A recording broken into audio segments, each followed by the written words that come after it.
ঈদকে সামনে রেখে রমজানের শুরু থেকেই মহাব্যস্ত হয়ে উঠেছে দর্জি বাড়িগুলো। বছরের এই সময়টাতে ভাগ্যের চাকার গতি বাড়াতে দিনরাত এক করে কাজ করে চলছে কুষ্টিয়ার খোকসা উপজেলার সেলাই কারিগররা।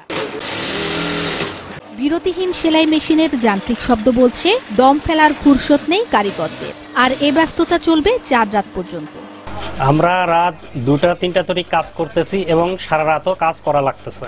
ঈদ সামনে করে কাজের যাই হোক ভালো চাপ আছে। এর আগের দিন সম্পূর্ণ ডেলিভারি দিতে হবে, এই জন্য আমরা রাত জাগিয়ে দিন রাত বাদে কাজ করতেছি। সব জিনিসের দাম যেমন বেড়েছে, আমাদের মজুরিও একটু বেড়েছে।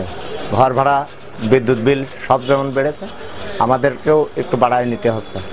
ঈদ উপলক্ষে আগে ভাগেই নিজেদের পছন্দসই জামাকাপড় বানাতে দর্জির দোকানে ভিড় করছেন সব শ্রেণী পেশার মানুষ।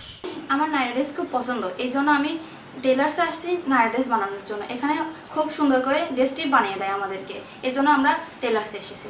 আমরা টেলার্সে আসি কারণ সুন্দর করে বানিয়ে দেয় আমাদেরকে, মন মতো বানিয়ে দেয়, সুন্দর করে, অনেক সুন্দর করে বানিয়ে দেয়, সেই জন্য আমরা টেলার্সে আসি।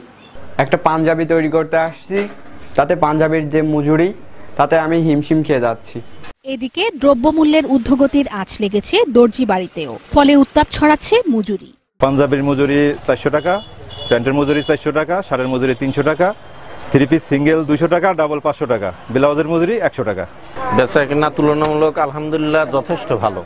আমরা যেটা আশা করছিলাম তার চাইতেও ভালো, কাস্টমারের সারাও ভালো, আমাদের মালের কালেকশনও ভালো, সর্বদিক থেকে আমরা ইনশাল্লাহ আলহামদুলিল্লাহ ভালো আছি।